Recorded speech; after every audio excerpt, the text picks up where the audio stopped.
চেহারাটা একটু দেখতেছি মুরকা মুরকা লাগে কিনা, লাগে। আমার অবশ্য রাতা মুরগা বা বন্য মোরগ লাগারই কথা। চেহারা যথেষ্ট ঘাড় কাটা টাইপের, তাই না? ভয়েসটাও হালকা ভারী ভারী। তো যেহেতু মুরগা মনে হচ্ছে না, তার মানে আমাদেরকে মুরগা বানানো হচ্ছে। আমরা ছাত্ররা তাদের উদ্দেশ্যে একটা কথা বলি, দেখেন আপনারা আমাদের অনেক জুনিয়র, আমরাও ইউনিভার্সিটি পাশ করে আসছি, বিদেশে এসে পড়াশোনা করছি।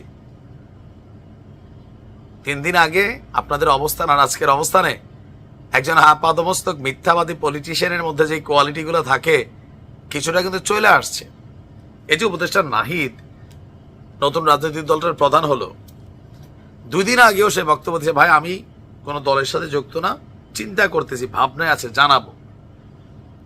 আরেকজন আছে কি আসিফ, হেলিকপ্টার আসিফ, অনেকে তাকে বলেন দুষ্টামি করে যে খুব ঘন ঘন হেলিকপ্টার চড়েন। যাই হোক, আমি সম্ভবত 1 মাস আগে নিউজটা দিয়েছিলাম বা 15-20 দিন আগে, তার যে জন্মস্থান মানে কুমিল্লার মুরাদনগরে, কুমিল্লার 3 আসনে একটা মাহফিলের মধ্যে তার বাবা 10 লক্ষ টাকা অনুদান দিছে আসিফের পক্ষ থেকে, এবং কি বলছে যদি আপনারা চান আমার ছেলে এই এলাকা থেকে নির্বাচন করবে।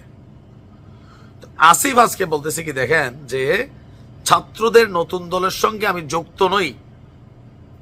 তো 32 ভাঙ্গার সময় যে আওয়াজ হলো, তখন তো আপনি বক্তব্য দিলেন, স্ট্যাটাস ঘুরাই দিলেন, আমরা বুঝি নাই? বুঝছি তো ভাই, সার্জিসদের তালে তালে, হাসনাদের তালে আপনি তো একই ছিলেন।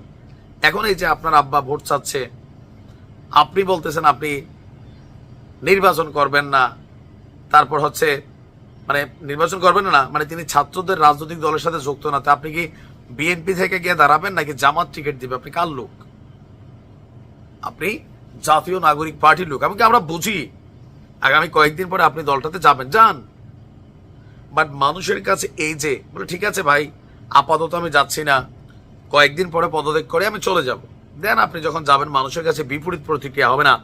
কিন্তু আপনি বলছেন যেহেতু আমি সরকারে আছি, ছাত্রদের নতুন যে দল গঠন করা হয়েছে আমি সেই দলের কার্যক্রমের সঙ্গে যুক্ত নই, কারণ আমি এখন সরকারের দায়িত্ব। বাংলাদেশ একটা পাগল, সেই কি কথাটা বিশ্বাস করবে? শেখ হাসিনা, তারপর আরো যে আওয়ামী লীগের ওবায়দুল কাদের সাহেবরা ছিলেন, তারা এই ধরনের কথা বলতেন, মানুষ রিয়েক্ট দিত, বিরক্ত হইত।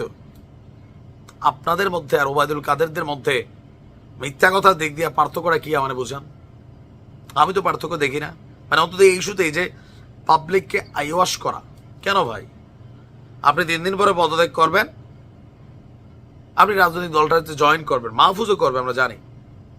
এমনকি আপনাদের তারিখ নিয়ে পর্যন্ত পত্রিকাগুলো আলটিমেটাম দিয়ে দিছে, এমন এমন আপনি জুন জুলাইয়ের দিকেও করবেন, এটা কিন্তু পত্রিকা আসছে। তবে আপনি মাহফুজের আগে করবেন, এটাও আসছে। গতকালকে মুরাদনগরের নিজ গ্রামে আকুবপুর উচ্চ বিদ্যালয় মাঠে স্থানীয় গ্রামবাসীর সঙ্গে তিনি মত বিনিময় সভা করেছেন। তিনি বলছেন এই সরকারের গণতান্ত্রিক রূপান্তরের যে দায়িত্ব, সেই জায়গা থেকে আমরা কোনো রাজনৈতিক দলের সঙ্গে যুক্ত থাকতে পারবো না। আচ্ছা, তবে শুধু নতুন রাজনৈতিক দল নয়, বাংলাদেশের সকল রাজনৈতিক দলই জনকল্যাণমুখী হবে, এটা আমাদের প্রত্যাশা। জনগণ যেন তাদের রাজনৈতিক কার্যক্রমের মূল লক্ষ্য হয়। আচ্ছা, এরপর তিনি বলছেন যে নির্বাচনীয় 2-1টা কথা বলছেন। এখন প্রশ্ন হচ্ছে আগামী 2-1 মাস বা 3-4 মাস পরে আপনি যখন পদত্যাগ করবেন, রাজনৈতিক দলটাতে যোগ দিবেন, তখন আপনি বলবেন যে এখন আমি সরকারে নাই, তো রাজনীতিতে আসছি। তো ছাত্রদের দলের সাথে আপনি যুক্ত না, এই কথাগুলা আপনাদের কাছ থেকে আমরা আশা করি না। খুবই বাচ্চা সুলভ টাইপের রাজনীতি।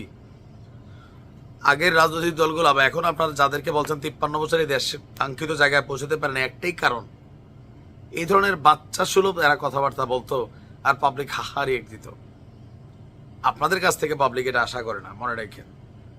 রাজনীতি করবেন, সুন্দর কথা, রাজনীতি করেন, সবার অধিকার আছে। আপনিও পদত্যাগ করবেন, রাজনৈতিক দলে যাবেন, মানুষ ভালোবাসলে আপনাকে ভোট দিবে। কিন্তু এখন করবেন না, পরে হুট করে এসে 1 দিন পরে যাবেন নাহিদের মতন যে আমি করবো না, ধৈর্যই দলটার প্রধান। হয়তো আপনারা অন্য পদে যাবেন, অন্য সিস্টেমে থাকবেন, কিন্তু এই দলটার সাথে যুক্ত আপনারা। ঝাইরাক আসলে মানুষের কাছে পজিটিভ হয় না। ঈদ, হ্যাঁ, সরি আসিফ, ভালো থাকুন।